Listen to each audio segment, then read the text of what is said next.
This morning, breaking the Wall Street Journal, talking about wider problems found at the IRS. They're finding out that it wasn't just if Tea Party was in their name, and it wasn't just if Patriot was in their name. It also included those worried about government spending, debt, taxes, basically any conservative fiscal approach. The IRS decided, this is mind-boggling. I'm going to say what else. I want you to continue, Mika, but what is mind-boggling also is the headline on the front page of the New York Times, which didn't even put this on the front page of its national edition this weekend. Their headline, IRS focus on conservatives gives GOP a path, an issue to seize on. This while, Mika, the ACLU is coming out talking about how chilling this is, how frightening this is, that this government is using the Internal Revenue Service to target people with whom they disagree. It does not look good at all. It looks, I'd say, embarrassing as a way to start, but we'll find out much more. Joining us now from Washington, we have NBC News senior investigative correspondent Lisa Myers joining us now. Lisa, great to have you back on the show. What are you hearing there? Thanks, Mick. Well, people I talked to over the weekend in both parties were absolutely dumbfounded that something like this could happen in the IRS. Do these people not remember the Nixon administration? I mean, one of the abuses of power was his use of the IRS against his political enemies. Clearly what the IRS has said so far doesn't add up. An official on Friday said, well, conservative groups were targeted, but this wasn't politically motivated. Huh? And then, and then the acknowledgement that senior officials knew and did not inform Congress. In fact, they told Congress that the claims that conservative groups were being targeted were untrue.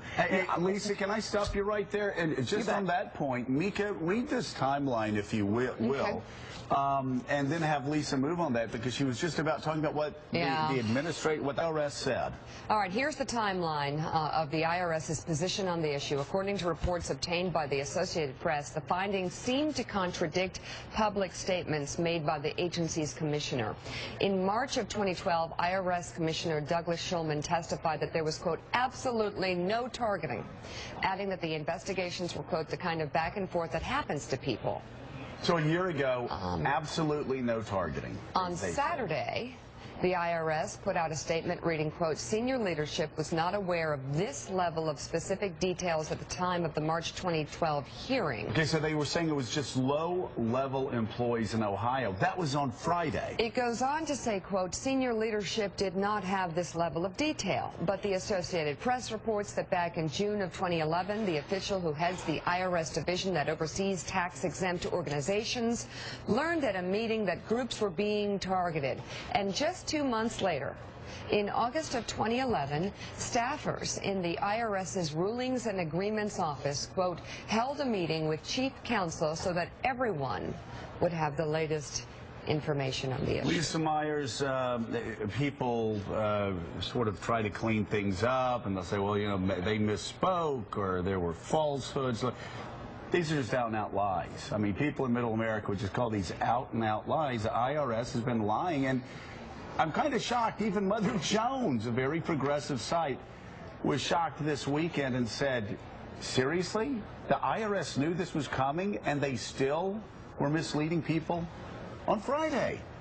It is amazing to me that when the senior IRS officials, once they learned this was happening, didn't try to fire the individuals involved. I mean, I know it's very tough in the civil service, but the idea that this seemingly was greeted with shrugs within the agency, certainly there doesn't appear to be at this point any strong action that was taken. I agree with Mark, there's a great deal we do not know, but certainly what is showing is pretty indefensible.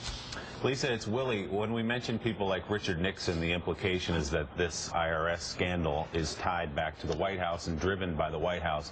We should pause, though, here. Is there any indication that the White House knew about this and in some way ordered the IRS to go after political opponents? Zero.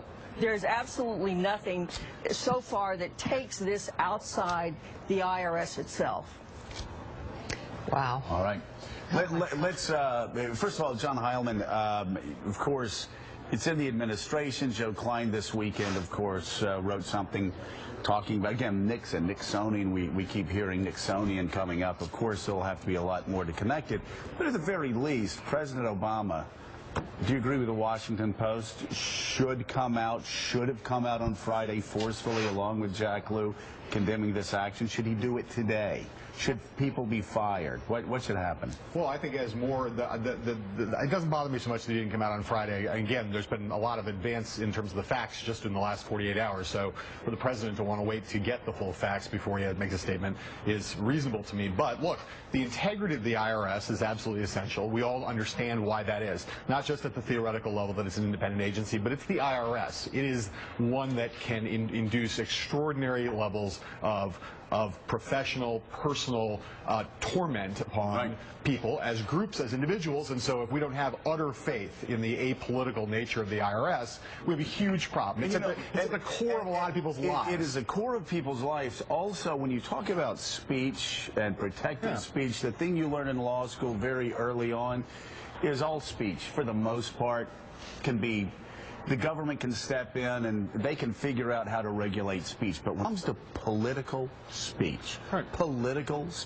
it's sacrosanct. Our founding fathers meant for it to be sacrosanct. The Supreme Court, conservative and liberal Supreme Courts alike, do not allow the government to tread on political speech. There is a wall around that, and that wall has been knocked down by the IRS for several years now. It's true, and look, I think to answer your first question, again, the president needs to get involved in this at some level, and needs to be public about it at some level. I will say that the question about, the interesting thing here is that we are talking about, not to get too far into the weeds, but 501c4 groups, which are supposedly social welfare groups that are tax exempt, right? So they're subsidized by the public. There is a big question about on the left and the right across the board about the abuse of 501c4s, and I think there's a reason why the IRS should be looking carefully at all of these groups about whether these groups deserve tax-exempt status, whether they are actually social welfare groups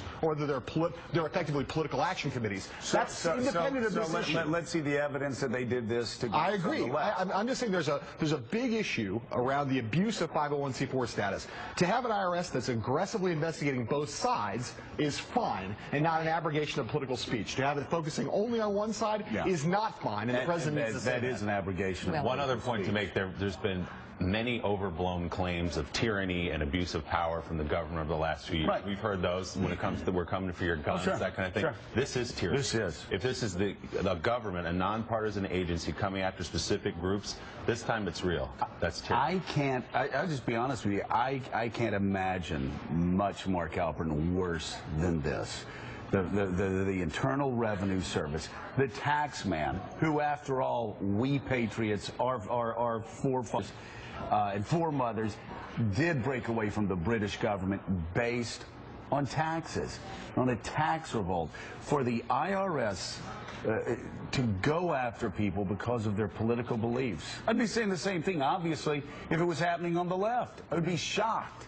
It's unspeakable. And the President of the United States, the head of the administration, the head of this government, needs to come out today and condemn this in the harshest terms, demand answers, and fire people. Let's applaud.